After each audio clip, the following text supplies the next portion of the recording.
Baudelaire, enquête, suite. Un texte que j'ai toujours aimé lire, mais aimé lire à haute voix, et je vais finir par la lecture à haute voix. On est toujours dans Petit poème en prose, l'édition Corti de Robert Copp 1969. Là, les textes, et là, tous les reliquats, les analyses, les concordances, les variantes. Et ce texte, alors, dans la liste établie par Baudelaire, il y a une rubrique « Poèmes à faire »,« Choses parisiennes » et une autre colonne « Oneirocritie ». Donc quelque chose lié au rêve.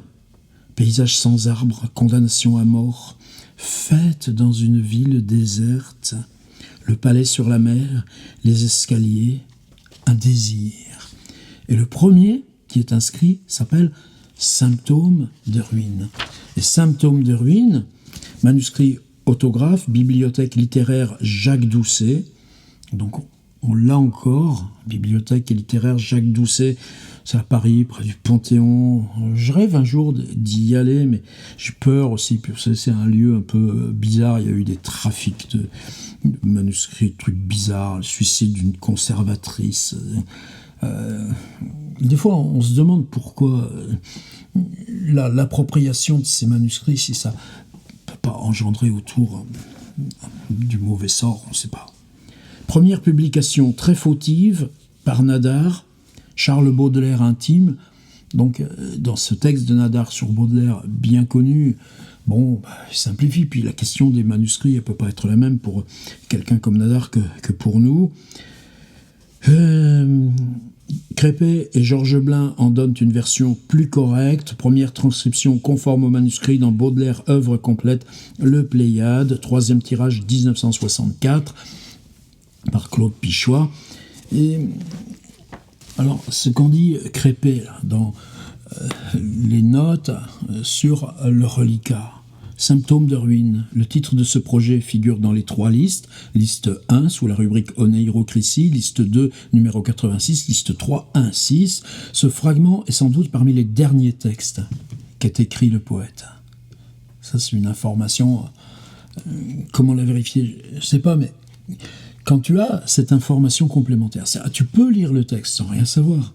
Si tu sais que c'est un des derniers textes de Baudelaire, avant la crise, l'aphasie, le crayon, et sa mère qui l'enferme. Alors là aussi, on a été photographier le lieu, parce qu'à côté, il y a la clinique du docteur Blanche. À quoi? À 400 mètres, là où mourront, ou peut-être déjà mort d'ailleurs, je ne sais plus, je n'ai pas vérifié, Gérard de Nerval, puis Maupassant plus tard. Simplement, à la clinique du docteur Blanche, il faut payer.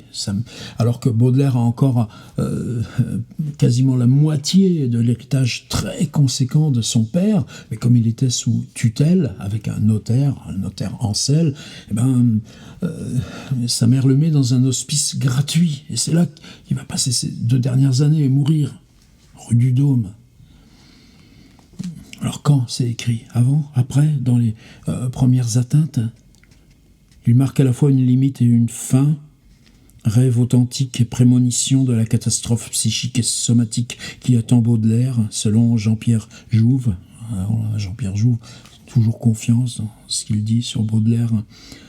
Sans relever d'une influence littéraire quelconque, il rappelle néanmoins 2 pages du chapitre « Torture de l'opium des confessions » de Quincy, traduite par Baudelaire. Et la première, dans les paradis artificiels, Baudelaire s'est contenté de la résumer. Il lui semblait chaque nuit qu'il descendait infiniment dans des abîmes sans lumière, au-delà de toute profondeur connue, sans espérance de pouvoir remonter, et même après le réveil persistait une tristesse, une désespérance voisine de l'anéantissement. Et ça, moi, j'ai pas travaillé cet aspect-là. Donc dans les confessions de Quincy, confessions d'un mangeur d'opium, Baudelaire est traducteur, mais il est aussi compilateur, il résume et il reprend. Ça veut dire que comme lorsqu'il traduit La Maison Usher d'Edgar Poe, il réécrit en partie, et si De Quincey ne va pas assez loin, tu te dis, il lui semblait que, Et dans ce il lui semblait que, tu prends un détail de Quincy, on ira voir, hein, on le fera ensemble, là, ce travail dans cette série. Il lui semblait chaque nuit qu'il descendait infiniment dans des abîmes sans lumière. Mais ça, c'est la phrase de Baudelaire.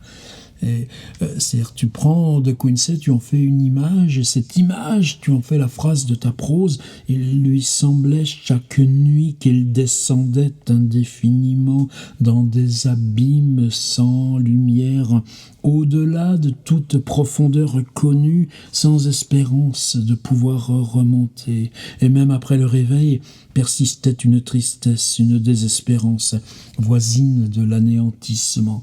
Mais tous ces textes, c'est que Baudelaire, ces textes-là, il les vendait forfaitairement, comme Edgar Poe aux éditions Lévy, ou Lévy Charpentier, 5000 francs. Et puis après, ça devient un succès énorme, ça devient une source énorme de fortune pour ces mêmes Lévy Charpentier. Mais Baudelaire, il touche plus un centime. Et donc, tiens, le travail, il est fait, enfin. Crépé nous dit, voici maintenant traduit par Pierre Léris. Pas rien non plus, le passage intégral. Cette transformation et toutes celles qui se produisaient dans mes rêves s'accompagnaient d'une anxiété profonde et d'une sombre mélancolie que ne saurait exprimer aucun mot. Il me semblait chaque nuit que je descendais, non pas en métaphore, que je descendais littéralement dans des gouffres, des abîmes sans soleil, dans des tréfonds d'où il paraissait sans espoir que je pusse remonter jamais. Donc vous voyez, le travail de réélaboration que fait Baudelaire en quittant son rôle de traducteur, simplement en montrant, et après, donc Léris, lui, a fait ce boulot d'aller voir chez De Quincey. Alors, la seconde source, Baudelaire ne l'a pas utilisée, elle concerne les carcéries de Piranèse. Alors là, les prisons de Piranèse, il suffit que vous alliez chercher sur votre ordinateur, c'est un monde évidemment fantastique, mais une sorte de best-seller de l'univers de la gravure. Les carcéries de Piranèse que De Quincey évoque d'après une description de Coleridge. Comme je m'étais penché sur les antiquités romaines de Piranèse, M. Coleridge, qui se tenait près de moi, me décrivit une série de planches du même artiste intitulées « Rêves » et reproduisant les visions qu'il eut au cours d'un délire de la fièvre. C'est-à-dire, on n'est plus dans les carcéries de Piranèse, on est dans les rêves, mais racontés par Coleridge à De Quincey. Et donc, c'est les mots qui engendrent la fabrication d'images. Quelques-unes d'entre elles représentaient de vastes salles gothiques sur le plancher desquelles s'élevaient toutes sortes d'engins, de machines, roues, câbles, poulies, leviers, catapultes. Et là, on va retrouver ça chez Baudelaire directement, qui exprimait une énorme force déployée, ainsi qu'une énorme résistance vaincue. Vous aperceviez un escalier qui grimpait le long des murs, et sur lui montant à tâtons Piranèse lui-même. Donc le peintre s'insérant là dans son tableau. Et vous voyez comment là, donc il y a les poèmes en prose, il y a ce reliquat là des choses non publiées, et il y a tout le travail critique de Crépé, et comment ça peut devenir un atelier en tant que tel pour l'imaginaire, je sais pas, mais en tout cas déployer dans l'instant de la lecture toutes les strates qui travaillent en même temps que votre lecture, mais sont devenus invisibles. Alors si je reprends Symptômes de ruine, effectivement, on peut avoir l'impression que Baudelaire est lui-même dans sa vision. Mais si vous reprenez là ce schéma de Quincy, penché sur les planches de Piranèse, et Coleridge qui en même temps lui décrit d'autres planches, et dans ces planches-là, avec ses escaliers, ses labyrinthes, ses tours, Piranèse qui s'est représenté lui-même montant.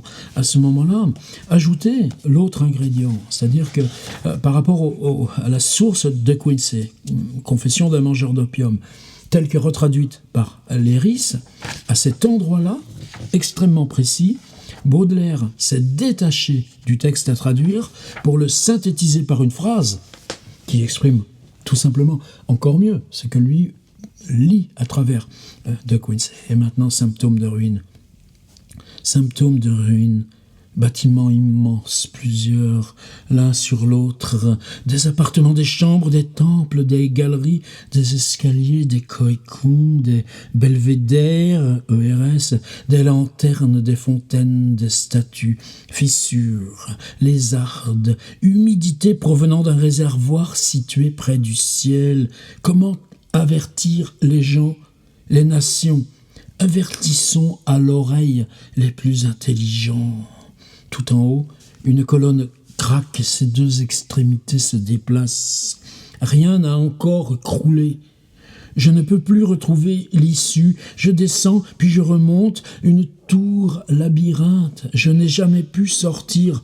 J'habite pour toujours un bâtiment qui va crouler, un bâtiment travaillé par une maladie secrète.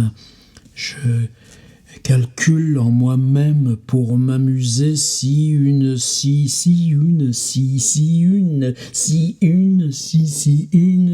prodigieuse masse de pierres, de marbre, de statues, de murs qui vont se choquer réciproquement seront tressouillés par cette multitude de cervelles, de chairs humaines et d'ossements concassés. Je vois de si terribles choses en rêve que je voudrais quelquefois ne plus dormir si je n'étais sûr de n'avoir trop de fatigue. Charles Baudelaire, Symptômes de ruine. Donc avec ce lien à De Quincey, ce passage de Quincey qu'il synthétise pour refabriquer ce qui serait presque comme l'ébauche ici.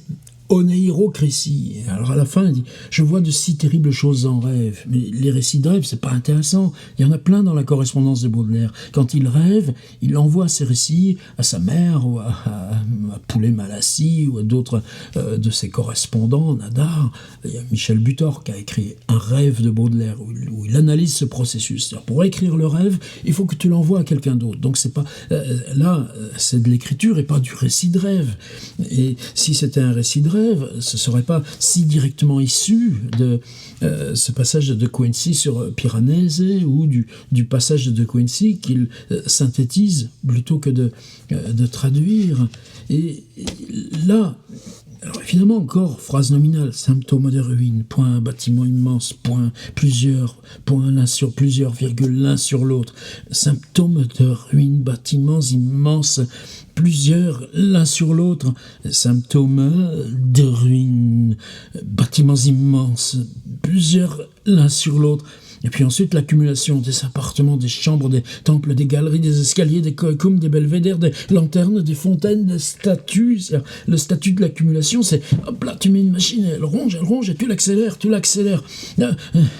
Des appartements, des chambres, des temples, des galeries, des escaliers, des koikum, des belvédères, des lanternes, des fontaines, des statues, tirées, fissures, lézardes. C'est-à-dire une fois que l'accélération est montée, tu es sur un plateau et là, fissures, lézardes, humidité provenant d'un réservoir situé près du ciel. Et encore tiré, comment avertir les gens, les nations? Avertissons à l'oreille les plus intelligents. Et là, cette chose-là qui s'installe dans une foule avec des chuchotements sur une menace, mais personne n'écoute les menaces quand elles sont dites par un autre. Et puis, à ce moment-là, ça devient un récit. Tout en haut, une colonne craque, et ses deux extrémités se déplacent. Point. Rien n'a encore croulé. Je ne peux plus retrouver l'issue. Je descends, puis je remonte. Une tour labyrinthe, je n'ai jamais pu sortir. Et puis cette phrase, je vais arrêter là-dessus. J'habite pour toujours un bâtiment qui va crouler, un bâtiment travaillé par une maladie secrète. Mais vous voyez, pour moi, la question, elle est là. Ce texte est essentiel, totalement essentiel. Totalement lié à l'histoire de Baudelaire, par exemple avec De Quincey et du temps de l'opium, avec Gautier, l'île Saint-Louis.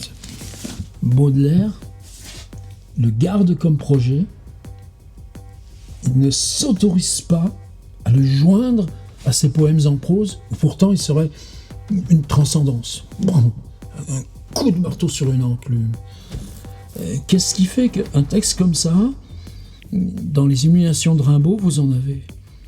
Qu'est-ce qui fait qu'à un moment donné, un précurseur comme Baudelaire ne s'autorise pas à publier un tel texte parce qu'il ne correspond pas à l'idée qui se fait à ce moment-là de la littérature que pourtant il fonde. Il fonde notre littérature de maintenant par là où il en est dans l'écriture et qu'il regarde lui-même avec effroi, comme disant « ça c'est au-delà de ce que je peux publier ». Ça c'est question moi, qui m'intéresse chez Baudelaire.